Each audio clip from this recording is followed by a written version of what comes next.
ठीक है, मैं आंसर दिखा रहा हूँ आप लोगों को। और किसी को देना है? मिला है तो देख लेके आओ। ठीक है, ये पोजीशन में काफी लोगों ने काफी मूव्स कंसीडर किया है, लाइक G6 94 बिशप A7। तो best move is bishop A7 in this position, क्योंकि ये पोजीशन जो है G5 H5 जो वेरी स्ट्रांग बॉल है हमारे पास। अभी बात ऐसा है कि हम लोग अगर direct get capture then play A6 तो ये थोड़ा लॉक हो जाता है position.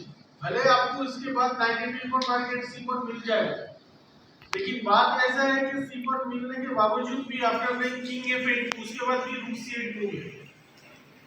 So I'll show you knight into E4, pawn into E4, queen into capture and then king F8.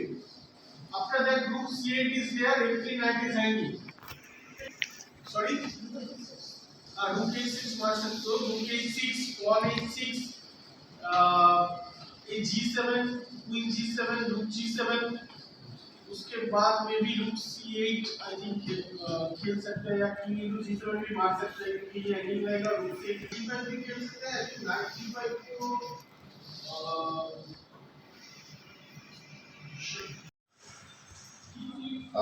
Grandmaster সপ্তর্ষি রায় আজকে আমাদের এখানে শিলচরে এসেছেন।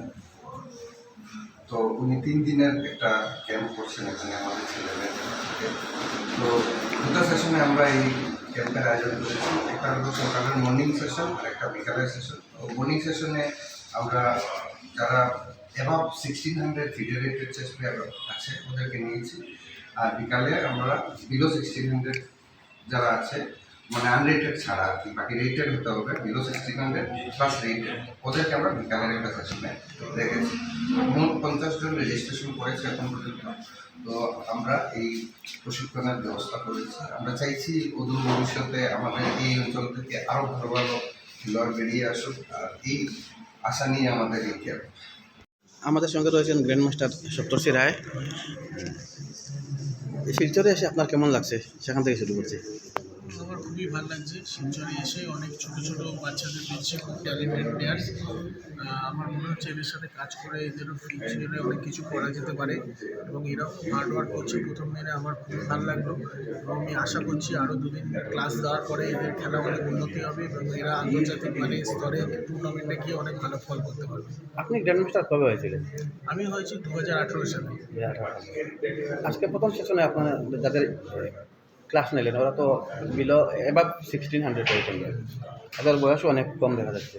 তো এখন আরও কম বয়সেও গ্র্যান্ডমাস্টার হয়ে যাচ্ছে, ওদের মধ্যে কেমন পোটেন্সিয়াল কি আছে মনে হচ্ছে প্রথম দিন? দেখুন, আমি আসামে এটা আমার 4 নম্বর কোচিং ক্যাম্প, আর আগে 3টে ক্যাম্প নিয়েছি। তো আমার নো ডাউট 4টের মধ্যে এটা আমার খুবই ভালো লেগেছে। এখানে বাচ্চাদের ট্যালেন্ট এবং আমার মনে হয় এদের খুব একটা ভালো সাপোর্ট পায় না কোচিংয়ের দিক থেকে, সেই জন্য এরা একটু আটকে আছে। বাট এখন হয়তো বা এই স্তরে এসে ইন ফিউচার ভবিষ্যতে অনেক ভালো করতে পারবে।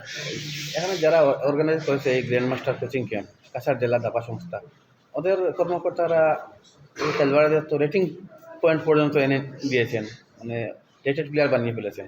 বাকি কাজ হলো ওদের রেটিং বাড়ানো এবং গ্র্যান্ডমাস্টার IM নেক্সট স্টেপগুলো। আমরা এ ধরনের ক্যাম্প কি অনেক দেরিতে হচ্ছে মনে হচ্ছে আপনার?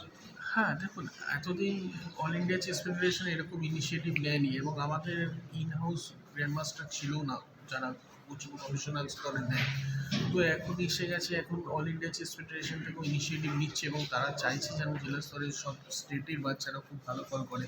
তো আমাদেরকে অ্যাপ্রোচ করার জন্য আমরাও খুব এক্সাইটেড যে বাচ্চাদেরকে ভালো করে তুলতে পারবো, এবং আমরাও আগ্রহ দেখিয়ে এটাকে অ্যাকসেপ্ট করছি, এবং আমরা জানি ভবিষ্যতে এর ফল খুবই ভালো হবে।